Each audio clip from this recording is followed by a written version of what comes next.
Hey nursing students, let's talk about something super important in every patient interaction: infection control.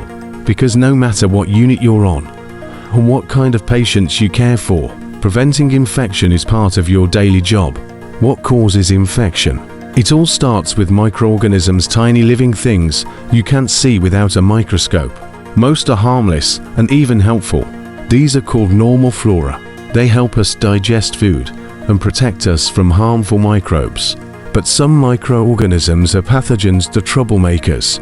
They're the ones that cause infections. Types of pathogens, let's break them down.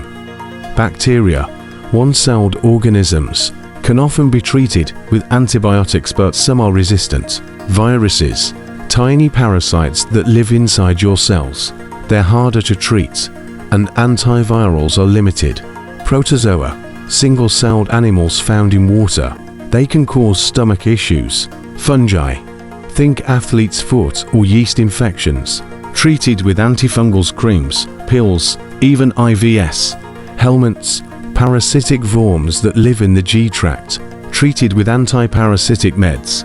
Quick quiz: which pathogen lives in water? Answer: protozoa. Common infections. You'll see in practice. You'll encounter lots of illnesses caused by microbes, from pneumonia to urinary tract infections. Know your bacteria from your viruses, because treatment depends on it. The chain of infection. To stop infection, you have to understand how it spreads. Here's the chain: infectious agent, reservoir, portal of exit, mode of transmission, portal of entry, susceptible host. Your job: break the chain anywhere you can. Types of infections: primary, the original infection; secondary, a new infection caused by a different pathogen; localized, stays in one spot like an infected cut; systemic, spreads through the blood or entire body. The body's defenses. Primary defenses: skin, mucous membranes, G system. Secondary defenses: inflammation, fever. Complement proteins that attack pathogens. Tertiary defenses: B and T lymphocytes. These are the heavy hitters of your immune response. They recognize and fight specific pathogens. True or false? A fever is a secondary defense against infection. Answer: true. Most pathogens can't survive a temp above 101 degrees Fahrenheit, preventing the spread.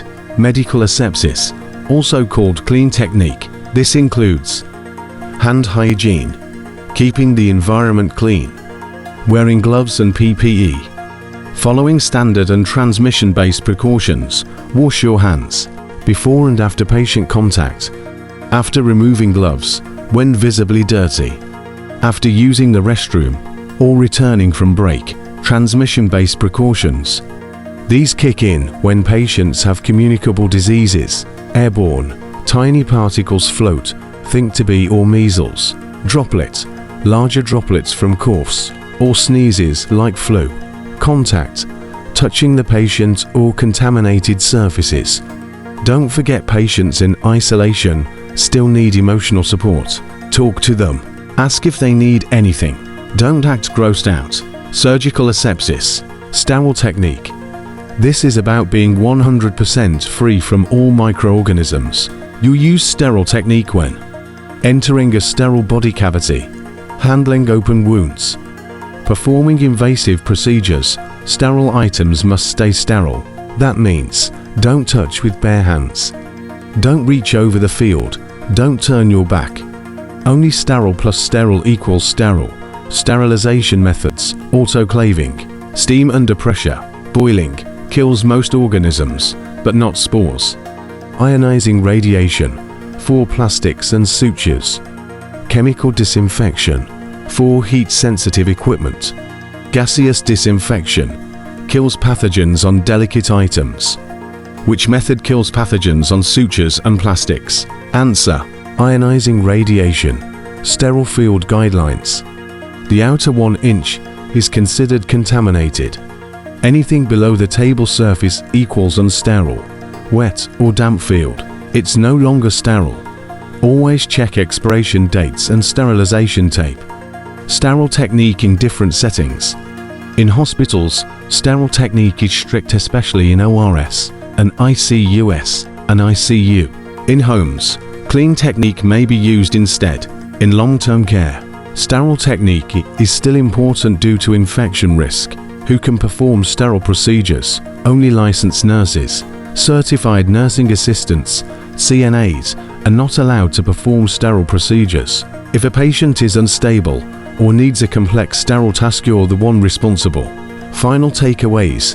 Infection control is everyone's job. Use clean technique every day. Use sterile technique when entering sterile areas or dealing with broken skin. Break the chain of infection. Stay alert, stay clean, and stay caring. You're not just protecting your patients, you're protecting yourself, your co-workers, and your entire healthcare team.